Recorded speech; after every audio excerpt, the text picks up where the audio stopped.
주님께서 세상에 계실 때 유대인들은 한 주간에 2번씩 금식기도 했습니다. 세례 요한의 제자들이나 바리새인들은 유대인의 이 전통에 따라서 열심히 금식했습니다.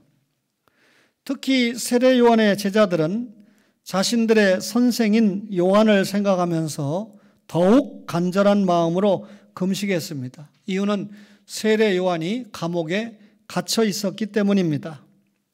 당시 헤롯 왕이 자신의 동생 빌립의 아내를 취한 것을, 그래서 결혼한 것을 아무도 지적하지 못했지만 세례 요한이 그 악행에 대해서 옳지 않다라고 지적을 했습니다. 이 일로 말미암아 세례 요한이 체포되고 감옥에 갇히게 되었지요. 요한의 제자들은 스승의 석방을 위해서 하나님께 금식하고 간절히 기도했습니다. 그런데 세례 요한의 제자들이 기도하던 중에 한 가지를 발견하게 되는데 이상하다. 예수님과 그의 제자들은 전통적인 금식의 날이 되었음에도 전혀 금식하지 않는 것을 발견한 겁니다. 세례 요한의 제자들이 이상히 여기고 예수님께 찾아와서 예수님, 우리와 바리새인들은 금식하는데 어찌해서 당신의 제자들은 금식하지 않습니까? 라고 물었습니다. 이때 예수님께서 3가지로 대답을 하셨는데, 먼저는 예수님께서 혼인집 손님들이 신랑과 함께 있을 동안에 슬퍼할 수 있느냐? 그러나 신랑을 빼앗길 날이 이르리니 그때에는 금식할 것이니라 그랬습니다. 한 주간에 2번씩 바리새인들의 금식은 금식할 이유가 있어서 금식하는 것이 아니라 일종의 종교적인 의식이기 때문에 형식적으로 금식을 했습니다. 슬프고 즐거운 이 일이 있을 수 있죠. 그런데 이 바리새인들이 이날은 대단히 기쁘고 행복하고 즐거운 일이 있는 날인데 그날이 금식일이 된다고 그러면 속으로는 엄청나게 기쁜 일이 있으니까 기뻐하지만 겉으로는 금식을 하면서 슬픈 기색을 보이면서 지냈던 것입니다. 예수님의 생각은 달랐어요. 오신 주님을 믿는 복음의 사람들은 이런 형식적인 의식에 속박되는 것을 우리 주님이 원치 않으셨습니다. 우리가 주님을 신랑이라고 그러죠. 그리고 예수님을 믿는 이 성도들을 신부라고 하지 않습니까? 신랑이신 예수님께서 이 땅에 오셨습니다. 왜 오셨죠? 저와 여러분을 그의 신부로 만들기 위해서 이 땅에 오셨습니다. 따라서 금식일이 되어도 주님의 제자들이 신랑의 친구로 즐거워하면서 먹도록 하셨습니다. 그러나 앞으로 예수님은 이 땅에 오신 목적대로 어떻게 되죠? 붙들려서 십자가에 끌려가셔서 매달리고 급기야 죽임을 당하실 것입니다. 주님의 제자들로서는 신랑이 되는 친구를 완전히 빼앗기는 날이잖아요. 정말 슬픈 날이잖아요. 그런 슬픈 날이 오면 비록 금식일이 아니라 할지라도 제자들은 금식하면서 슬퍼할 것입니다.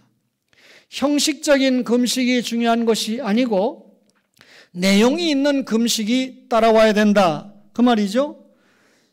형식이 아닌 실제의 상황과 일치하는 금식을 우리 주님이 요구하신 것입니다.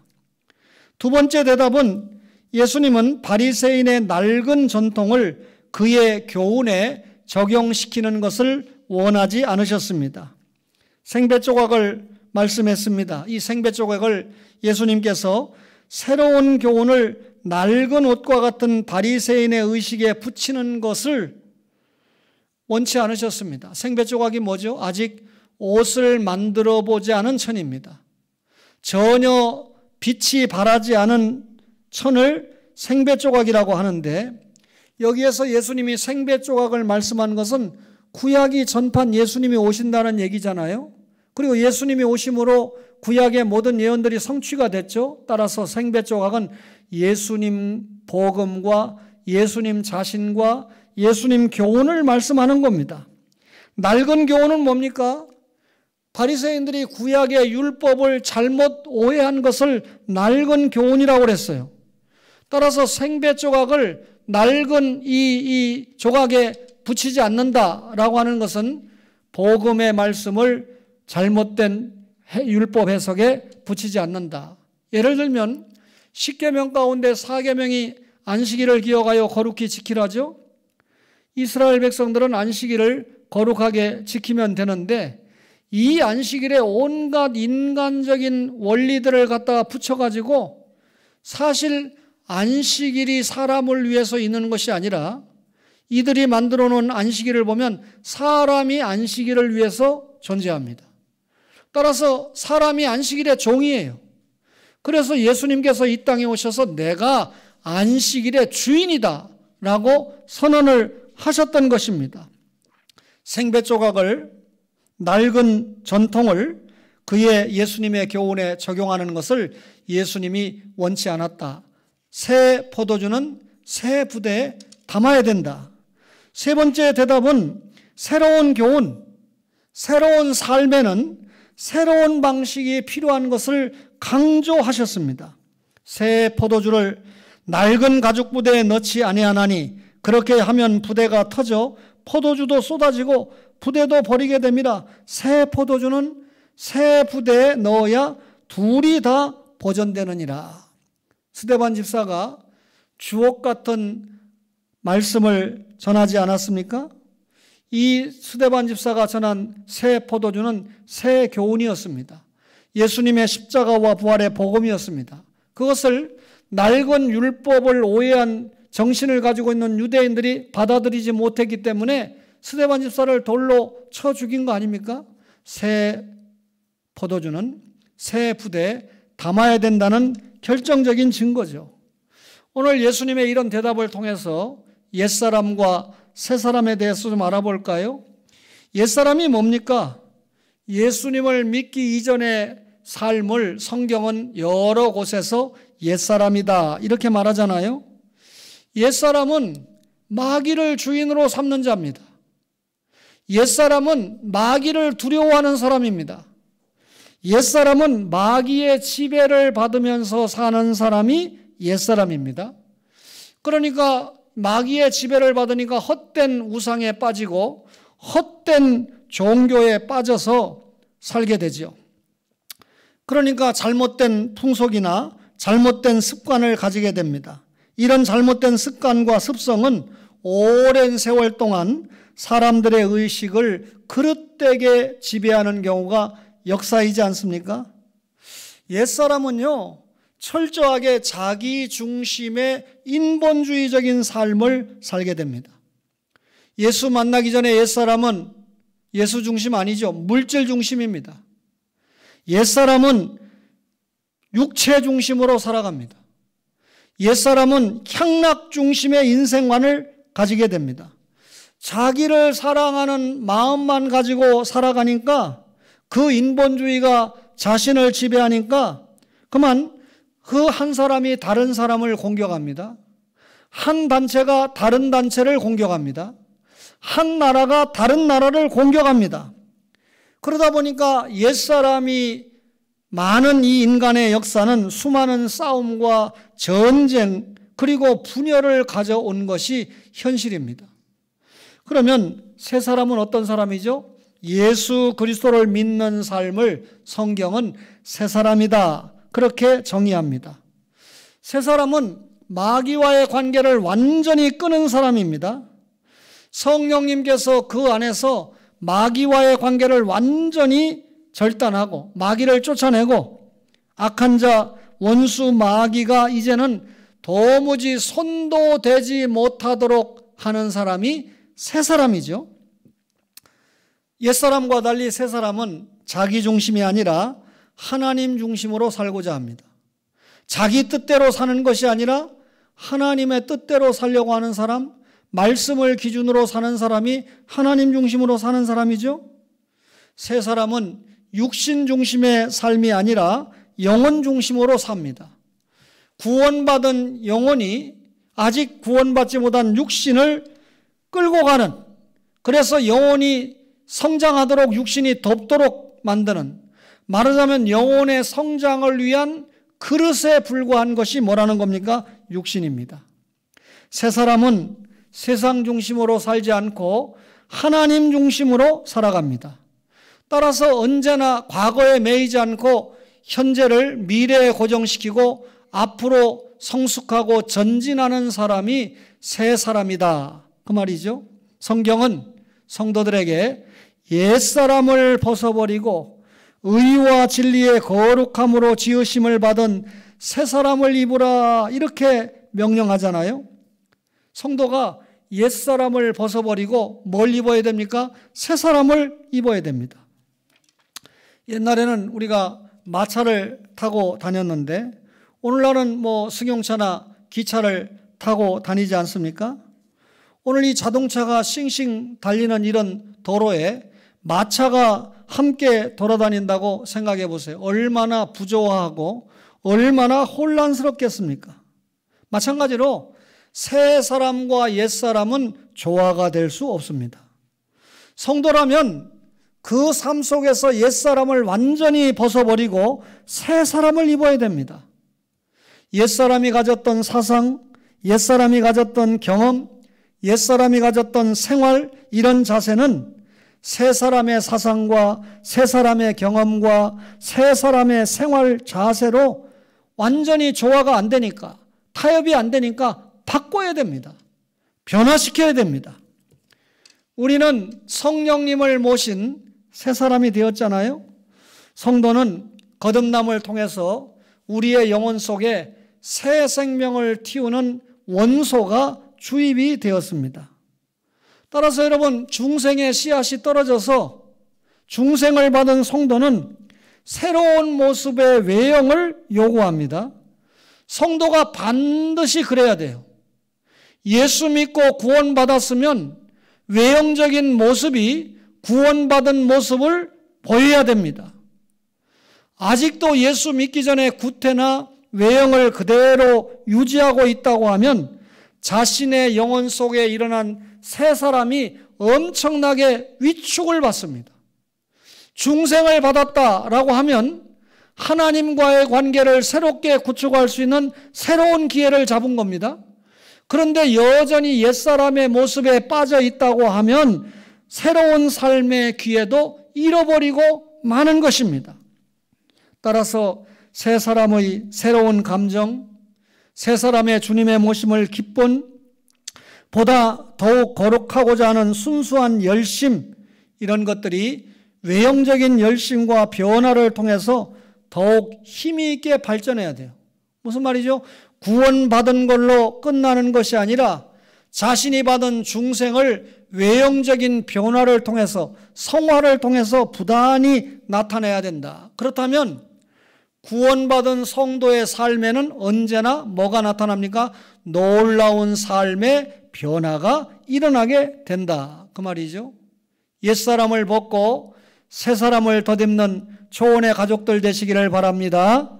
그렇다면 새 사람은 옛 모습이 아니고 새 모습이겠죠. 어떤 모습일까요? 마태복음 9장 17절에 새 포도주를 낡은 가죽 부대에 넣지 아니하나니 그렇게 하면 부대가 터져 포도주도 쏟아지고 부대도 버리게 됩니다. 새 포도주는 새 부대에 넣어야 둘이 다 보존되느니라, 그렇게 말씀하죠. 새 포도주는 새 부대에 담아야 됩니다. 지금도 중동 지방에 가면 가축의 가죽을 가지고 부대를 만듭니다. 당시에는 그릇 용기가 여의치 않았기 때문에 짐승의 가죽을 가지고 용기를 대신해서 가죽 부대를 만들어서 사용합니다. 그 부대에다가 물도 담고 그 부대에다가 포도주도 넣었습니다. 여러분이 짐승의 가죽으로 만든 이 가죽 부대에 포도주를 넣었다고 생각해 보세요. 포도주는 발효가 되잖아요. 가스가 생기잖아요. 가죽 부대가 팽창하잖아요. 압력을 받지 않습니까? 따라서 발효된 포도주 때문에 가죽 부대가 압력을 받기 때문에 여러분, 부대가 오래된 것은 아무래도 신축성이 떨어지고 완전히 단단하게 고착되어 있기 때문에 발효가스가 팽창해버리면 가죽 부대가 터져버리고 맙니다. 그러면 어떻게 되죠? 새 포도주를 새 부대에 담으면 새 부대가 새 포도주를 수용할 수 있지만 낡은 가죽 부대에 담으면 새 포도주를 수용하지 못하니까 터져버려서 부대도 못 쓰고 포도주도 버리게 된다는 것이죠. 새로운 사람은 새 포도주를 새 부대에 담은 것처럼 우리 중생받은 이 영혼이 새 부대, 육신도 변화가 돼서 우리의 중생받은 영혼을 담아야 된다는 겁니다. 따라서 예수 믿는 사람이 구원받았으면 외형적인 열심과 변화를 통해서 자신의 어떤 모습을 힘있게 변화시켜 가야 된다. 이것이 대단히 중요하다는 거죠. 성도가 가지는, 성도 내적으로 중생받았잖아요. 외적으로 보이는 그 부대의 모습이 낡은 가죽 부대가 아니라 새 부대의 모습을 가져야 된다. 포도주가 부대에 담기면 발효가 되고 더 맛이 있게 변하는 것처럼 구원받은 중생의 씨를 가진 우리가 외형적인 모습도 자꾸 이 배양을 해서 누가 보아도, 특별히 하나님이 보아도 사람이 보아도 대단히 변화된 그런 모습을 우리가 가져야 된다. 그 말이죠. 그러려면 어떻게 됩니까? 먼저 성령님을 모신 성전의 모습을 가져야 됩니다. 성도는 마귀와 함께 사는 사람이 아니잖아요. 누구와 함께 살죠? 주님과 함께 살잖아요. 주님의 영이신 성령님이 우리 속에 내주해서 함께 사는 거 아닙니까? 그렇다면 마귀를 왕으로 모시고 살았던 습관, 마귀가 함께했던 생각 다 버려버려야 됩니다. 과감히 떠나야 되죠. 잘못된 과거의 모든 습관을 버리고 구체적인 그리스도인의 삶의 자세를 가져야 됩니다. 따라서 예수 믿는 사람은 창조적이고 진취적이고 건설적인 삶을 살 수밖에 없습니다. 성령님은 기뻐하시며 이런 삶을 귀하게 여기시지 않겠습니까? 아직도 돼지머리를 놓고 고사를 지내는 성도가 있습니까? 그런 성도가 있다면 철저하게 회개해야 되죠. 아직도 음식을 차려놓고 제사를 지내는 분이 있습니까? 성도는 음식을 차려놓고 제사를 지낼 수가 없습니다. 이유는 우리를 중생시킨 성령님께서 원하시는 일이 아니기 때문입니다. 아직도 만약에 이전에 행하던 세상 풍속을 따르고 있다고 생각합니까? 그런 일이 있음에도 불구하고 아무런 양심의 고통을 받지 않고 있다고 하면 정말 내가 교회는 나와 앉아 있지만 예수 믿는 사람인가, 내가 하나님의 자녀인가 스스로 진단해 보아야 됩니다. 중생받은 새 사람은요, 기도하는 모습을 보입니다. 찬송하는 모습을 보입니다. 예배드리는 자세, 하나님을 경외하는 자세에 익숙합니다. 이것이 성령님을 주인으로 모신 새 사람의 바른 자세다. 그 말이죠. 진정으로 새 포도주를, 예수님의 교훈을 새 가죽 부대에 담은 성도의 모습은 그런 모습이어야 된다. 뭐라고요? 성령님을 모신 성전의 모습이 예배당이 아니고 여러분과 저의 외형적인 모습에서도 나타나야 된다. 그 말입니다. 뿐만 아니라 새 사람의 새 모습은 새 사람의 성품을 닮아 발전시킬 수 있는 외형을 가져야 됩니다. 여러분, 사람의 이 외형을 무시하지 못합니다. 때로 이런 소리 종종 듣습니다. 야, 저분은 진짜 장로님이야. 장로님 같아 보여. 이게 무슨 말입니까? 사람들이 보거나 사람들이 생각할 때 저 사람은 정말 장로님과 같은 온유함과 장로님과 같은 겸손함을 가지고 있다. 그 말이죠. 뭔가 모르지만 우리와 다른 어떤 것이 저분에게 있다. 그 말입니다. 어떤 사람은 보면요, 접근하기가 어려워요.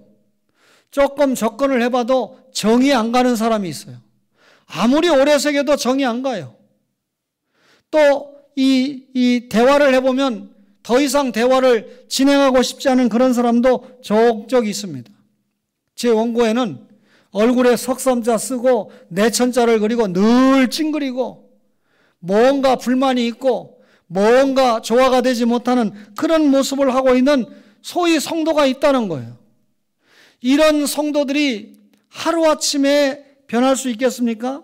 그렇지 못하더라도 날마다 변해야 되겠다라고 하는 노력을 해야 되는 겁니다. 이게 구원을 이루는 겁니다. 이미 받은 구원을 성숙하게 이루어가는 성화가 이루어지고 마침내 이것이 주님이 우리를 불러주시는 그날의 영화로 나타나지 않겠어요? 여러분, 이런 성화 생활을 하려면 삼가하고 절제해야 됩니다. 혀는 불과 같다고 했습니다. 야고보서에 보니까 온몸을 태울 수도 있고 온몸을 더럽힐 수도 있다고 했습니다. 따라서 성도는 늘 입을 삼가해야 됩니다. 말 한마디가 사람을 살리기도 하고 말 한마디가 사람을 죽이기도 합니다. 성도는 겸손한 태도를 가져야 되죠. 헬라어 겸손이라고 번역되는 단어는 자기를 낮추는 정신이다. 겸손이 자기를 낮추는 정신이다. 여러분, 겸손이라고 하는 것은요, 자기 자신이 내가 나 자신을 어떻게 생각하느냐 하는 것부터 시작을 합니다. 그런 사람이 겸손을 하나님 앞에 자신을 세워봅니다. 그때 하나님 앞에서 자기가 얼마나 비천한 존재인지를 알게 되죠. 하나님 앞에서 진정으로 겸손하다면 자신이 다른 사람들보다 우월하다는 생각을 가지지 않을 것입니다. 로마서 12장 3절에 보니까 내게 주신 은혜로 말미암아 너희 각 사람에게 말하노니 마땅히 생각할 그 이상의 생각을 품지 말고 오직 하나님께서 각 사람에게 나누어 주신 믿음의 분량대로 지혜롭게 생각하라 그랬습니다. 불완전한 인간이 겸손을 가지고 기른다는 것은 정말 쉽지 않습니다. 하나님 앞에서 우리의 입장과 처지가 어떠한지를 깊이 생각하고 하나님 앞에 나아가려면, 하나님과 동행하려면 누구를 통과해야 됩니까? 예수 중보자를 통과해야 되잖아요.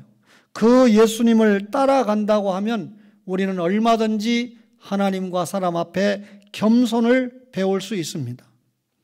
이런 모습은 분명 새 포도주를 담기에 알맞은 새 부대가 됩니다. 여러분, 우리가 새 포도주를 새 부대, 여러분 예수님의 교훈을 우리의 이 육신의 중생의 씨로 받았습니다. 그러면 이 중생의 씨앗, 구원받았으니까 우리의 외형인 외적인 모습도 변해야 된다, 이 말씀을 드리고 있는 거잖아요. 그러면 이런 새 부대 안에 기쁨이 충만하고 자랍니다. 이런 새 부대 안에 평화가 있죠. 이런 새 부대 안에 용서가 자랍니다. 이런 새 부대 안에서 빛과 소금의 생활이 됩니다. 이런 새 부대 안에 의가 자라고 인내가 자랍니다. 자비가 자라고 충성이 자라게 되어 있습니다. 따라서 무르익은 포도주 때문에 그리스도인의 모습은 주님을 닮은 모습 그대로 나타나는 것입니다. 우리의 삶의 이 목표가 예수 그리스도를 닮는 거잖아요. 예수 그리스도의 말씀이 신구약 66권의 말씀 아닙니까? 이 말씀을 신앙의 근거로 삼고 생활의 근거로 삼으면서 부단히 전진할 때 우리가 그 주님을 닮는 성화의 모습이 나타난다, 그 말입니다. 새 모습이 뭐라고요? 성령님을 모신 성전의 모습입니다. 새 모습이 뭐라고요? 새 사람의 성품을 담아 발전시킬 수 있는 외형을 보여주는 것이 새 사람의 모습입니다. 마지막으로 새 사람의 성품과 일치하는 생활을 가져야 됩니다. 성도는 무엇보다 음란한 생활을 버려야 돼요. 여러분, 요즘 공기가 얼마나 혼탁해졌습니까? 또 요즘 얼마나 물이 오염되어 있다고 난립니까? 우리 장로님 가운데 한 분이 이 수도국에 계시니까 이 물의 청정도에 대해서 제가 설교할 때 금방 이해하시리라고 봐요. 과거에 인천 물 조금 난리가 났었지요. 여러분, 물과 공기만 오염됐습니까? 저는요, 사람의 양심이 철저하게 오염되고 있다. 사람들의 마음이 정신이 오염되어 있는데 누가 몰라요? 사람들이 몰라요. 고린도전서 6장 17절 이하에 보니까 주와 합하는 자는 한 영이니라. 음행을 피하라. 사람이 범하는 죄마다 몸 밖에 있거니와 음행하는 자는 자기 몸의 죄를 범하느니라. 너희 몸은 너희가 하나님께로부터 받은 바 너희 가운데 계신 성령의 전인 줄을 알지 못하느냐? 너희는 너희 자신의 것이 아니라 값으로 산 것이 되었으니 그런즉 너희 몸으로 하나님께 영광을 돌리라 그랬습니다. 새 사람은요, 의와 진리로 거룩해지기를 원합니다. 성도는 새 사람의 성품을 따라서 살아야 돼요. 무엇보다도 술 취한 모습을 버려야 됩니다. 뭐에 취해야 돼요? 말씀에 취해야 되고 성령에 취해야 됩니다. 여러분, 술 취하면 인사불성 되잖아요. 무슨 법이 술이 취해가지고 범죄를 하면 그만 실수한 걸로 봐주고 죄를 탕감해주는 참 기가 막힌 판결이라고 저는 봅니다. 음란하고 저속한 모습을 버려야 돼요. 새 사람은 모여서 음란한 이야기 하다 보면 음란에 빠집니다. 음란한 것 보고 있으면 음란에 빠지게 돼 있습니다. 버려야 돼요. 입에 담기 어려운 음란한 말, 입에 담기 어려운 욕설을 버려야 됩니다. 자기도 모르게 입에서 욕이 나오면 자신의 입을 주먹으로 쳐서라도 그런 습관을 바꿔야 됩니다.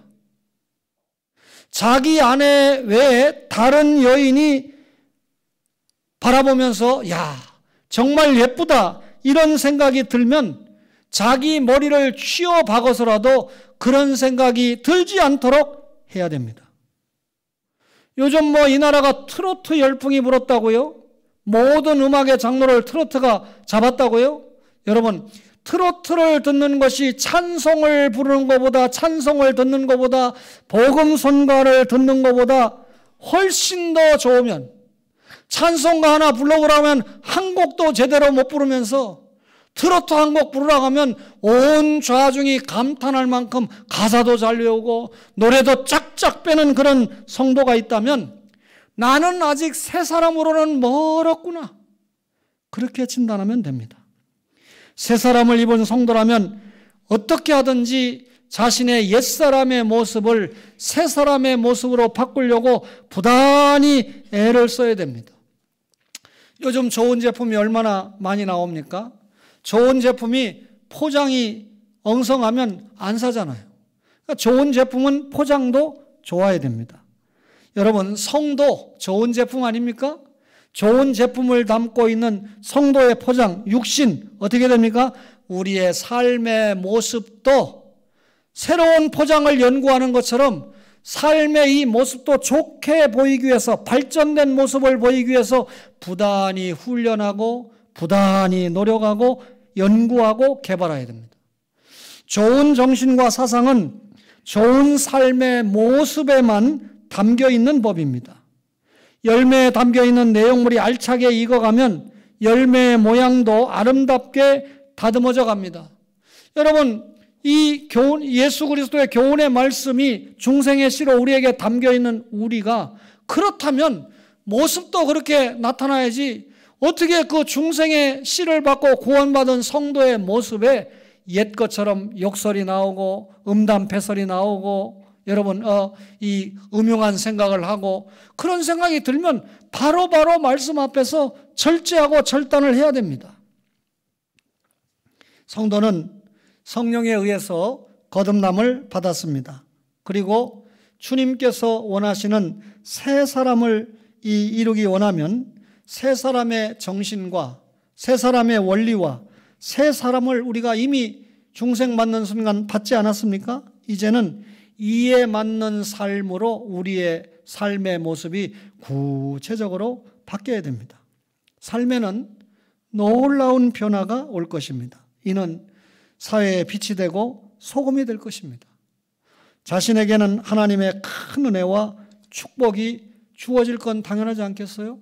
다음 주일 정확하게 10월 31일 주일인데 1517년 10월 31일에 이 로마 천주교 사제들이 이 면죄부를 팔고 또 이 축제를 하는 그날에 마르틴 루터가 그 면죄부를 파는 것에 대해서 잘못됐다는 95개조 조항 반박문을 이 독일어로 걸지 않고 라틴어로 비텐베르크 성당의 게시판에 거는 바람에 그것이 불씨가 돼서 소위 교회 개혁이 일어났습니다. 이 교회 개혁은 교회 역사만 바꾼 것이 아니라 세계의 역사를 받은 중대한 사건인데, 루터가 시작하는 것은 낡은 로마 카톨릭의 낡은 사상을 버리고 새 포도주는 새 부대에 담아야 된다. 예수 그리스도의 복음을 로마 카톨릭이라는 낡은 부대에 담으면 안 되고 주님이 원하시는 초대교회의 모습에 새 복음을 담아야 된다. 이래서 시작된 겁니다. 그래서 오직 성경, 오직 믿음, 오직 은혜로 시작된 것이 교회 개혁 아니겠습니까? 낡은 것은 새 것을 이기지 못합니다. 오늘 새 포도주는 새 부대, 우리가 이 말씀을 통해서 부단히 개혁해야 되고, 그리고 변화해야 되고, 그리고 회복되어야 됩니다. 그리고 성장하고 성숙해야 됩니다.